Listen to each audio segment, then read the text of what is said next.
It's 11 p.m. Your body is exhausted. Your eyes are heavy, and yet your mind refuses to shut up. You replay a conversation from 3 years ago. You imagine arguments that haven't happened yet. You relive an embarrassing moment from middle school with the clarity of a film reel. And somewhere in the dark, a single question surfaces, one you can never quite answer. Why does my brain choose this exact moment to come alive? Here's the unsettling part. This isn't a flaw, it isn't insomnia, and it isn't anxiety alone.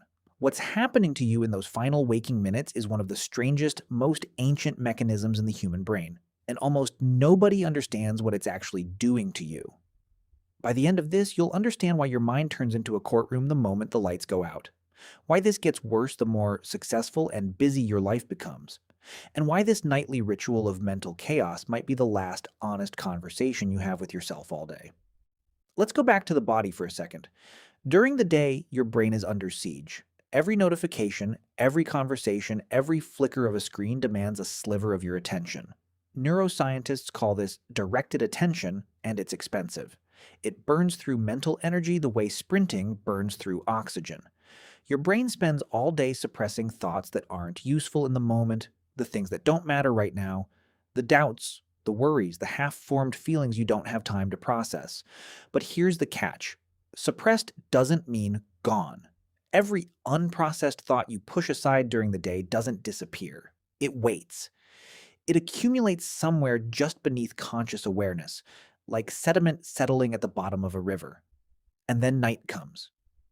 The external world goes quiet. The phone is dark. The to-do list is finished or abandoned, or simply too late to act on. And for the first time all day, your brain has nothing left to suppress with. The walls come down. This is where something strange happens. The very moment your body decides it's time to rest, your mind decides it's time to finally speak. Psychologists have a name for this. It's called the rebound effect of thought suppression. The harder you push a thought away during the day, the more forcefully it returns when your guard drops. And nighttime, lying still, in darkness, with no distractions left, is the most undefended your mind will be in the entire 24-hour cycle. But that's not even the most disturbing part. Your brain has an internal network specifically built for this kind of moment. It's called the default mode network. Scientists once thought it was just background noise, the resting hum of an idle brain. They were wrong. The default mode network activates precisely when you stop focusing on the outside world, and it does something almost no other part of the brain does.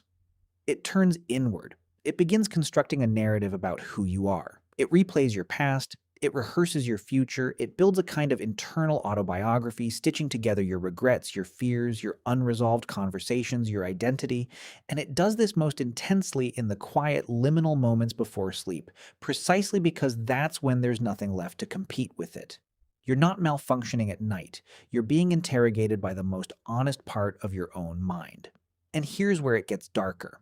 This nightly self-confrontation isn't random. Your brain is, in a very real sense, trying to finish something. Researchers studying memory consolidation have found that the brain prioritizes unresolved, emotionally charged experiences over neutral ones when deciding what to revisit before sleep. This is sometimes linked to what's known as the Zeigarnik effect, the discovery that incomplete tasks and unresolved emotional loops stick in memory far more persistently than completed ones.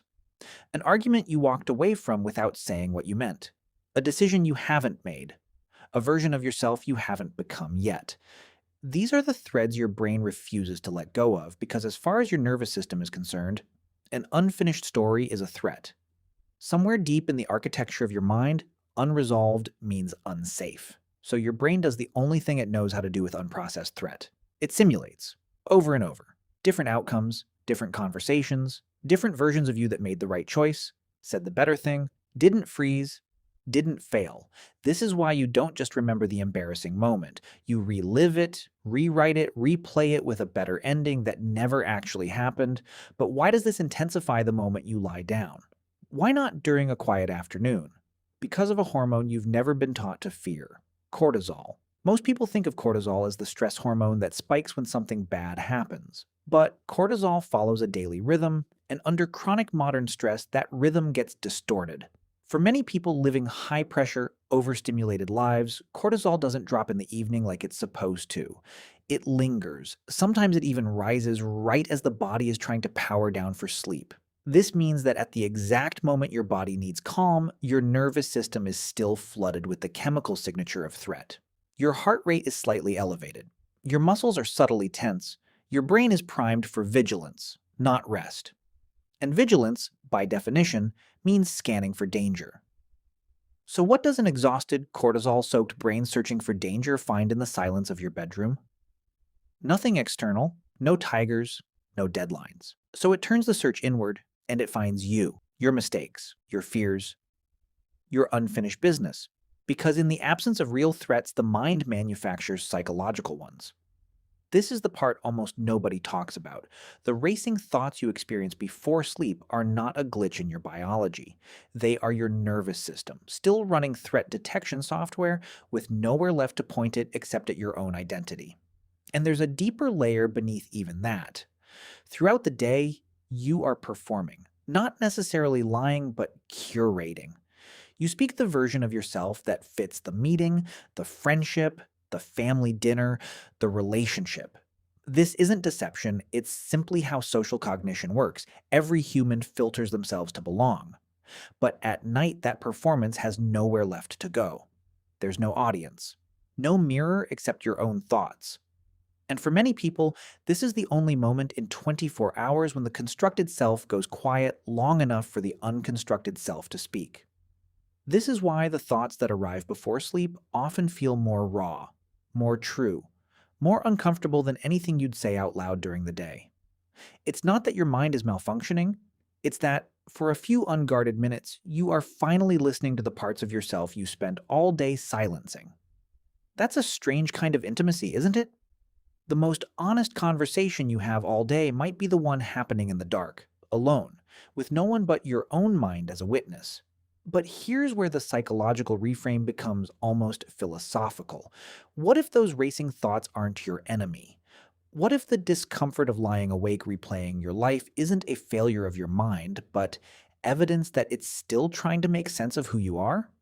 Every species capable of self-reflection pays a price for that gift. Humans evolved the unique ability to model the future, simulate consequences, and reflect on identity. That same cognitive architecture that lets us plan, create, and dream is the same architecture that won't let us sleep when something inside us still feels unfinished. In other words, the racing mind at night isn't separate from what makes you human. It is what makes you human, which brings us to the question beneath the question. This was never really about sleep. It's about how rarely modern life gives you a moment of true stillness. It's about how much of yourself you suppress just to function during the day. It's about how the only time many people fully feel their own existence is in the dark, alone, when the noise of obligation finally stops. Maybe the racing thoughts before sleep aren't a malfunction to fix, but a signal to listen to. A nightly reminder that there is a version of you underneath the performance, still waiting to be acknowledged, still keeping score of everything you didn't have time to feel. So tonight, when the silence comes and your mind refuses to rest, maybe don't fight it. Maybe ask it what it's trying to tell you. Because the loudest voice you'll ever hear is the one that only speaks when everything else goes quiet.